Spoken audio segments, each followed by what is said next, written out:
के साथ अपना पेपर सॉल्व कर रहे हो और तुम्हें अचानक से पीछे से कोई आवाज सुनाई देती है, लेकिन जब तुम पलट के देखते हो तो वहाँ कोई नहीं था। तुम बाकी स्टूडेंट्स को ऑब्जर्व करने लगते हो कि तुमने जो अभी सुना क्या उन्होंने भी सुना, लेकिन बाकी के सारे स्टूडेंट्स अपना काम कर रहे होते हैं और उनमें से कोई भी तुम्हारी तरफ देख भी नहीं रहा होता है। ऐसे में तुम टीचर से पूछते हो कि क्या आपने मेरा नाम लिया? टीचर बोलती है नहीं, मैंने तो नाम नहीं लिया। और ये सिलसिला एक बार नहीं बार बार होता है, लेकिन एक दिन जब तुम कॉलेज में बैठे हुए होते हो तो ये सिलसिला फिर से होता है। और इस बार जब तुम पीछे मुड़कर देखते हो तो पीछे की सबसे लास्ट वाली बेंच पे एक नन बैठी हुई दिखाई देती है और वो तुम्हें ही घूर रही होती है। अब सोचो ऐसी सिचुएशन में तुम क्या करते? भाग जाते या फिर एग्जाम देते? ये जो रेफरेंस मैंने तुम्हें दिया है ये कोई इमेजिनरी रेफरेंस नहीं है, ये कहानी एक रियल स्टोरी है और ये स्टोरी है कोलकाता के एक स्टूडेंट की। उसने मुझे बताया कि उसका कॉलेज काफी हॉन्टेड माना जाता है। उसने मुझसे रिक्वेस्ट की कि इस कॉलेज का नाम अपनी वीडियो में मत बताना, इसलिए मैं वो नहीं बता सकता, लेकिन इस वीडियो के एंड तक आपको कई सारे ऐसे हिंट्स मिल जाएंगे जिससे आप समझ जाओगे कि वो कौन सा कॉलेज है। स्टूडेंट्स वहाँ एडमिशन लेने से पहले कई बार सोचते हैं क्योंकि इस जगह की एक क्रीपी हिस्ट्री है। लेकिन वो हिस्ट्री जानने से पहले हेलो गाइस, मेरा नाम है अविनाश कुमार और आप देख रहे हो सीखो ऑफिशियल शो हॉरर स्टोरीज।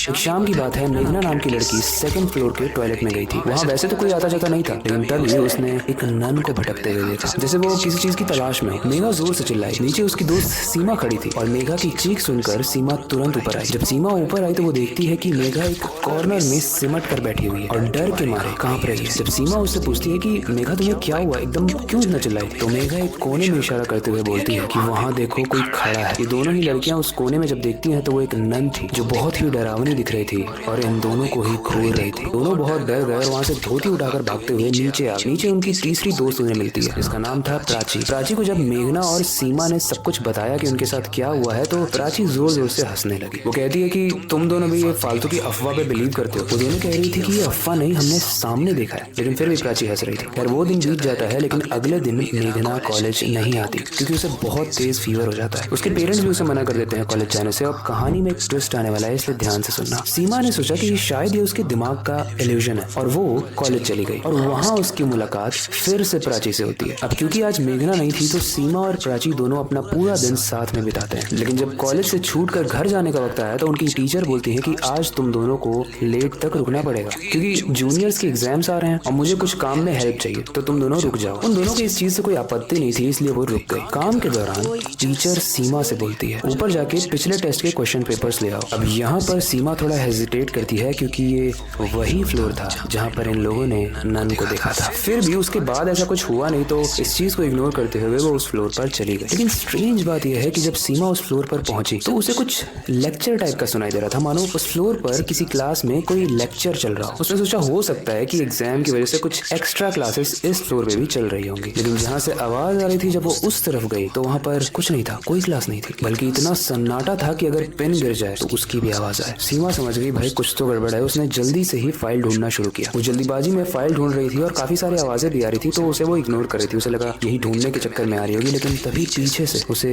किसी के फूकने की आवाज आती है और जब वो पीछे पलट कर देखती है तो उसकी रूह कांप जाती है क्योंकि उसके पीछे वही नन डरावनी शक्ल के साथ खड़ी थी। लेकिन इस बार उसका जिस्म और भयानक लग रहा था। ऐसा लग रहा था कि उसका शरीर किसी तरीके से जल रहा हो, मांस के टुकड़े टपक टपक के गिर रहे थे और उसकी एक आंख तो बाहर लटकी हुई थी। ये देखकर किसी का भी दिमाग सुन्न हो जाएगा और सीमा के साथ भी वही हुआ। उसे लगा कि उसने अपनी बॉडी पर से एकदम से कंट्रोल खो दिया, लेकिन फिर भी सीमा किसी तरीके से अपने आप को होश में लाती है और वहां से भागते हुए पास के क्लासरूम में जाकर छुप जाती है। लेकिन जब वो वहां पे एंटर करती है तो बड़े ही स्ट्रेंज तरीके से वहां भी बहुत अंधेरा था, जबकि ये दिन का समय था। सीमा जाकर उस क्लासरूम के कबर्ड में छुप जाती है, लेकिन जब वो कबर्ड से झांक कर देख रही होती है तो एक सेकंड के लिए तो कोई नहीं दिखता। लेकिन जैसे ही सीमा की पलक झपकती है और वो वापस से देखती है तो वो देखती है कि सबसे पीछे वाली बेंच पे वो नन बैठी हुई मुस्कुरा रही है। डर के मारे सीमा वहां से भागती हुई नीचे आई और उसकी टक्कर प्राची से हुई। अब सीमा का पेशेंस पूरे तरीके से खत्म हो चुका था। वो लगभग अपने आप को पागल सा फील कर रही थी और वो बहुत डरी हुई थी। उसने प्राची को जोर से पकड़ के एक मुक्का मारा और उसे लगा कि शायद ये प्राची कर रही है, उसे डरा रही है और उसे डर लग रहा है। और उसने प्राची से पूछा भी कि क्या ये सब तुम कर रही हो? ये बहुत चीप हरकत है, प्लीज मत करो। क्योंकि स्ट्रेंज चीज ये है कि जब भी मुझे नन दिखती है तो तुम कहीं आसपास ही होती हो, हर वक्त हर जगह। ऐसा क्यों? पर प्राची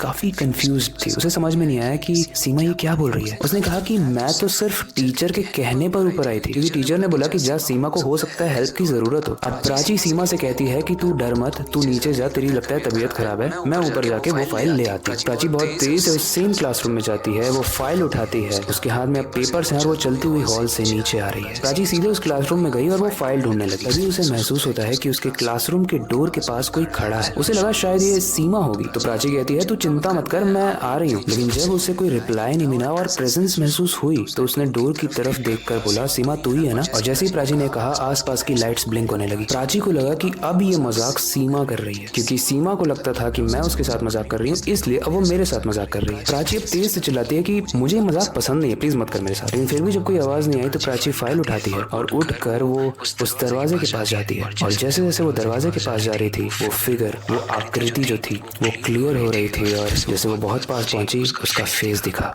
और वो फेस फिर से उस नन का था। जैसे उसने नन का चेहरा देखा, वो इतना डरावना था कि प्राची बहुत डर गई और उसने जोर से चिल्लाया। उसकी चीख सुनकर नीचे से वो टीचर और सीमा दोनों ही तुरंत ऊपर आए और वहां उन्होंने देखा कि प्राची बेहोश पड़ी हुई है। लेकिन प्राची के हाथ में जो फाइल थी वो पिछली टेस्ट पेपर की फाइल नहीं थी, वो उसी नन की स्टोरी थी। तो जब सीमा उसको पढ़ती है तो उसे पता चलता है कि ये एक बहुत पुरानी कहानी है। दरअसल ये नन पुरानी टीचर हुआ करती थी इसी स्कूल में। वो बहुत अच्छा पढ़ाती थी, लेकिन उसने रिसेंटली में ही एक छोटी सी बच्ची को अडॉप्ट किया था। वैसे आपको नहीं पता तो मैं बता दूं कि क्रिश्चियनिटी में फादर और नन बहुत पवित्र माने जाते हैं, इतने पवित्र कि उन्हें यह अलाउड भी नहीं होता है कि वो शादी करें जब तक वो नन या फादर वाले रोल में हैं। फिर भी नन ने एक बच्चे को अडॉप्ट किया, जिसके लिए उसे समाज से बहुत ज्यादा क्रिटिसिज्म मिला। लेकिन तब हुआ और ज्यादा बुरा। एक दिन एक सफाई वाला उस क्लासरूम में काम कर रहा था और वो नन उसी अडॉप्टेड बच्ची के साथ वहां पर थी। लेकिन तभी अचानक से वो काम वाला उस नन को बोलता है कि आपको प्रिंसिपल ऑफिस में बुलाया गया है, आप जाओ, मैं आपकी बच्ची का ध्यान रखूंगा। नन सीधी सादी थी, वो चली जाती है प्रिंसिपल ऑफिस में, लेकिन वहां जाकर उसे पता चलता है कि प्रिंसिपल ऑफिस में तो बुलाया ही नहीं गया था। और जब वो ऊपर आकर देखती है तो वो देखती है कि उसकी छोटी बच्ची के साथ बहुत बुरा व्यवहार किया है उस काम वाले लड़के ने। ये सारी चीजें देखने के बाद वो प्रिंसिपल से जाके कंप्लेन करती है, हेल्प की भीख मांगती है, लेकिन काफी ज्यादा उसकी टफ जिंदगी रही, कोई भी हेल्प नहीं करता है। इसकी वजह से डिप्रेशन में जाकर वो नन सुसाइड कर लेती है। और ये सुसाइड वो उसी क्लास में करती है जिस क्लास में फाइल्स थी। और उस फाइल्स में उस केस की सारी रिपोर्ट थी कि उस लड़के का नाम क्या था, कौन सा दिन था और एग्जैक्टली क्या हुआ था, लेकिन कोई भी हेल्प नहीं करता। सीमा, प्राची और वो टीचर ये डिसाइड करते हैं कि वो उस नन की हेल्प करेंगे और इस केस को वापस से ओपन करेंगे। उसके बाद क्या हुआ इसकी स्टोरी तो गाइस मुझे नहीं पता, लेकिन इतना समझ में आ गया कि वो नन सिर्फ एक ही वजह से दिख रही थी, क्योंकि उसे और उसकी बेटी को जस्टिस नहीं मिला था। और अब अगर मरने के बाद भी जस्टिस मिल जाए तो क्या ही जस्टिस है। मतलब जीते जी तो हमने इंसान को इंसान समझा नहीं, उसके साथ बदसलूकी की, और आजकल इतने छोटे छोटे बच्चों को भी नहीं बख्शा जा रहा है। पता नहीं ह्यूमैनिटी कहाँ चली गई है। आज की स्टोरी इतनी थी। आपको इससे रिलेटेड कोई फीडबैक हो आप